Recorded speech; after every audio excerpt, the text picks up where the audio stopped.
Okay, can you hear me at the back? Good? Excellent. I'm trying something a little bit different today. I've been doing a lot more research, looking at trends, trying to figure out the key question that people keep asking me is, how do I distinguish myself as a project manager? A long time ago in my career, back in the early 90s, having your PMP marked you as a distinguished senior project manager because there was very few of them around. That's changed. There's got to be 500,000 PMPs running around out there now, and having your PMP no longer really sets you apart. You're just one of the crowd. So people keep asking me, you've been a project manager for close to 30 years. How do you stand out? How do you get ahead? How do you plan out your career? The key thing they keep asking is, how do you distinguish between a junior project manager and a senior project manager? I'd like to get in that senior role. What do I need to do? What initials do I have to have after my name? What courses do I have to take to move into those more senior roles? Now, when I say a senior project manager, you look at what they're involved in, and the distinguishing factor isn't just you're working on projects with bigger dollar values. That's not what makes you senior. That might be a result of working on more challenging projects, higher change projects, more strategic projects. They end up having bigger dollar values sometimes, but simply just having a bigger dollar value project isn't what makes you a more senior project manager. So I started doing research into what distinguishes these people, and I was reading all the articles and research that others were doing, and I found something quite interesting. Two academics out in the Pacific came up with an interesting model. Lynn Crawford in Australia worked with a colleague in Japan, and they came up with something called the SIFTER model. SIFTER, C-I-F-T-E-R. The Crawford-Ishikura table of factors, something or other. It spells out something. And what it really did was they analyzed large, complex projects, and they said, what makes them so challenging? And they came up with 7 factors. These factors included things like legal, social, or environmental impacts. That's what makes not the project bigger, but the project management bigger. How many companies, vendors, or divisions are part of your project? The more lines of business you have to cross, the more companies you have to manage, the more contracts that you have to deal with, the more complex the project management is. Is it strategic for the organization? Is it strategically aligned? Obviously has higher visibility with the executives, etc. Money is part of it. Money is one of the factors, but it's not how big is the budget. It's how big is the financial impact to the business, which could include cost, but also looks at benefits. A project with very large benefits to the business will have more executive oversight, more involvement, more frequent reporting, et cetera, et cetera. So there's a number of factors that contribute to what makes a project much more complex. And if project managers, and there's a couple other factors, if project managers have to manage these large complex projects, what skill sets do they need? It's not better schedule management. It's not doing the critical path method better. You start looking at the skills that are needed, and they're not our traditional project management core training. We're building beyond that. We're talking about looking at building business cases, negotiating more strongly with stakeholders, working with the business to help align strategy with what can be done on the project. We're starting to grow beyond traditional project management skills. So we start looking at how do we do this? How do we build these skills? And I start doing more research into what's out there, what other organizations are doing. Has anybody recognized these trends? And I found 3 key trends in the evolution of the project manager profession. Things are changing.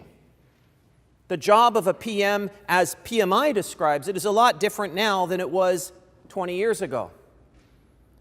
PMI has evolved its standards. Right? New versions of the PMBOK Guide have added in new things. They've evolved their certification frameworks and processes. They've come up with new certifications. And it's not just PMI. There's other international organizations that have alignment with project management. And if you put these together, you start to see these trends emerging. And they follow a pattern. They're on the same path. And if you know where these are going, You can get there first, ahead of the organizations that are much slower to evolve. So if you want to plan out your career and be one of those senior project managers, to get the best, most juiciest, most interesting projects, you got to leapfrog ahead of the pack and see where these trends are going and get there first. So what are these trends? Well, the first one I saw is quite interesting. Project management is moving further upstream. What do I mean by that? A lot of people have realized over time that PMI is very much execution focused in its standards, in its certifications, almost like you're managing a contract. Once the contract is signed, then the project starts, the project manager is assigned. Now, just your job is to deliver that contract. That's kind of the mindset around a lot of the standards. In fact, in the early standards, in 1987, PMI published the Project Management Body of Knowledge. Max Weidman wrote it. And it's not the PMBOK Guide. It was actually called the Body of Knowledge. A very outlined document, sketched out some major topics you need to know, but it wasn't how we know the PMBOK Guide today. In 1996, the first Standards Committee got together to create the Guide to the Project Management Body of Knowledge, the PMBOK Guide, the first version that we know, largely written by Bill Duncan. There was a team that worked on it, but every word in it almost came out of his fingers and his keyboard. He took input and created that framework. And it was very much an execution-focused mindset. You know, in that first version of the PMBOK Guide, requirements was mentioned once. There was one line item talking about requirements. It was an input to something, not how you got them, where do they come from, how important are they. There was an input called requirements. Things have changed a lot. PMI has realized that projects start a lot sooner than signing the contract. Right? The project manager may not be assigned in your organization, but certainly stuff about that project is happening. People are setting expectations, they're negotiating timelines and budgets, and really project management should be involved earlier in the process. The most senior project managers always knew that. When I was at IBM, I didn't wait for a contract to be signed. I'd be sitting there working with the customer near the end of the sales cycle when it looks like they might actually buy something to help set realistic expectations. So I know what promises are being made to them that I'll have to deliver later. Even if I wasn't being paid to be there, I'd go so I can help set myself up for better success. So project management starts sooner. PMI has evolved their standards. Last version of the PMBOK Guide, they added stakeholder management, new knowledge area. Why? Because as you move upstream, you're working more closely with the stakeholders. That becomes a more required skill. So PMI, recognizing that project management starts earlier, has to start bringing that into our skill set, into our toolkit. So we're encouraged to learn more about stakeholder management and identifying the stakeholders and understanding the politics around the project. Because how you navigate the office politics can make all the difference between failure and success. So that's one of the things upstream that we've looked at. PMI recognizes this, and they've added in stakeholder management. They've also created a new certification, the PMI PBA, Professional Business Analyst. PMI, a project management organization, is certifying business analysts. What's that all about? Well, they realize that gathering these requirements is an important part of the project. And even if it's out of the scope of the project manager, somebody needs to be doing it. And it's part of the project enterprise, part of the project life cycle. We need to have some view of that. We need to have some influence over that. Setting standards, certifying people, etc. So PMI grows into the business analyst portion of the project life cycle as well. So there's a strategic evolution here going earlier in the life cycle. How do I know? Well, first of all, some PMI executives have been talking about it. But other project management bodies, organizations, have been there already. There's an organization called the IPMA, the International Project Management Association. Started in the 1965 or 68 or something like that. Like 2 years before PMI started. They started, largely in Europe, It was a Swiss-based nonprofit organization with the goal of being the umbrella organization for setting international standards for project management certification and things like that. PMI used to be a member like way back when, decades ago. Since then, PMI has left, and they've decided to grow internationally and compete with IPMA at the international level. So this is the competition for PMI. IPMA is a big deal in many countries around the world, far bigger than PMI in many countries. Right? And they have over 70 national associations in different countries around the world that roll up into IPMA. It's like the UN of project management bodies, right? And they have over 70 countries participating now in all the continents around the world. IPMA publishes a document similar to the PMBOK Guide. It's their standard, their body of knowledge. They call it ICB, the International Competence Baseline. Version 4 just got published. And they make it available for free. You don't have to buy it. So if you go to the ipma.ch, that's the Swiss domain, ipma.ch, go to their website, search around, look under publications or standards, you'll find it, the ICB version 4, it's free. And it's an interesting document because IPMA has always said, since they started this, they always said that to be a good project manager, a competent project manager, you need three things. You need technical skills, scheduling, risk management, that kind of stuff. The traditional stuff that PMI looks at in its standards and its certifications. But you need two other things. You need business knowledge. They call it contextual competencies. Understanding the business context around the project, the office politics, understanding the finance case for the project, not your budget, but how the company's financing it, because that may affect how you plan and organize the project. Understanding how this impacts into larger enterprise-wide portfolio management or larger programs, and et cetera, et cetera. Legal, ethical, health and safety issues, all that other stuff that's sort of outside of normal project management as PMI defines it. These guys have always said that's part of your project. And the third one is soft skills, behaviors and traits. Negotiation, creative problem solving, creative thinking, persuasion, skills that project managers need on the soft skill side to make themselves successful in the workplace. So they've always said it involves all of this. If you go back through the IPMA framework and look at their structure of how the skill sets and what things you need to know, business case, negotiating with stakeholders, stakeholder engagement, these are all really critical components of the project manager's toolkit, and that's how they certify people. To be certified in IPMA, you need all of these things. So this is PMI's competition. The competitor had, I don't want to say a better product because I might get sued by PMI, but they had a broader product that covered the whole project lifecycle. So what does PMI do? They start to grow upstream to have more of that stuff in their kit. So, as a project manager, if you're saying, where is this going to end? Maybe look at the one that already is end-to-end and get a better view of where PMI is moving. Project management skill set, as it's defined by PMI, is moving further upstream.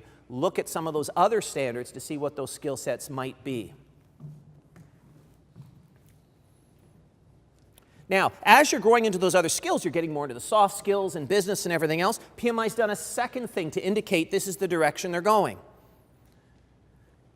Few years back now, I think 3-4 years now, they started talking about the talent triangle. And it showed up in a couple research reports and a couple documentations and some presentations, and it's been bouncing around for a little while. But now, it's part of how we recertify as PMs. We have to report our PDUs as they were aligned to the talent triangle. If you haven't heard of the talent triangle, it basically says, in the old days, you needed 60 PDUs every 3 years to recertify as a PMP. And there was some stuff. You could get them, you could get them with some experience or some training, you could write some articles or whatever, but the intent was there was a maximum number in non-training related stuff, but you could get them all in training, but it didn't matter what you trained in. You could take the same risk, just a whole bunch of risk management courses, and get 60 PDUs of risk management, and that would allow you to recertify, and you never grew your understanding in other areas. So PMI's changed it now. You need a minimum number of PDUs in each of 3 areas, and then there's extra ones that you can spread around wherever you want. But these 3 areas need at least a minimum number of PDUs. And they're the equal number in each area. And what are those 3 areas? Technical PM skills, the traditional stuff that's in the PMBOK guide, stakeholder management, estimating and planning, schedule, change management, all the stuff that we normally have as part of our PMBOK guide. The 10 knowledge areas fall in there. The second thing that they put in there was what they call the leadership side of the triangle. What's that? That's all the soft skills that we need to be successful. And the third side is the business knowledge that we need. We need to understand the business. Guess what? That sounds a lot like the IPMA framework, doesn't it? PMI is moving in that direction. So we need to start thinking about growing our skills on the business side and the leadership side. They're forcing us to recertify. We got to start taking courses in those other areas. They're leading us down a path. The third trend that I saw, the third trend that's really important, is that PMI is now starting to focus in some of their publications, in some of their research, the stuff that's coming out, is on benefits realization. The job of the project manager is not to deliver on time, on budget, with the right scope. It's to get the benefits for the business. Now that we're understanding the business case, we're working with the business closer upstream. Now we got to deliver on those promises and make sure they succeed. So there's a number of things that have emerged over time, trends, that are going to get you in that direction. You start to see more agile showing up, right? PMI is introducing an agile certification. They've got agile starting to show up in the PMBOK guide. What's all this business about agile? It's not just because that's a bunch of people running around doing things faster. It's because agile is focused on achieving business benefits with maniacal focus, giving the business what they need. And if benefits realization is a trend you're moving towards, agile is another tool that can help you get there. Something else you might see coming soon from PMI. There's no official announcements yet, but if you follow this path, people change management skills or certifications or something might become part of this. Things like ProSci that you see out there now today, PMI may be coming up with some equivalent thing because that's at the end of this path. If you're achieving benefits, you got to make sure the people adopt the changes that you're introducing as part of the project. So, if I were a junior project manager today, just starting out, and I say, what do I do? How do I get to the end of the path? Maybe there's a few things I want to do. Get some business knowledge. Learn business case and finance and a few of those other things that might be very helpful when communicating with the business. Get involved in some more strategic planning of projects, if I can, somehow. Job shadow the salespeople. Talk to the client managers or the account managers. Find out what's done. I want to get some people change management skills. I'm not talking change requests. I'm talking about messaging and communications and setting expectations with people so they know what's coming and they're more likely to adopt it. And there's a whole skill and profession around that. Learn some of those skills. It'll make you far more successful. Learn Agile. It helps you focus on delivery. And I'm not talking the loosey-goosey approach. I'm talking about a structured, disciplined approach to Agile. It's going to make you far more successful on certain types of projects. Not every project, but it's another tool in your toolkit.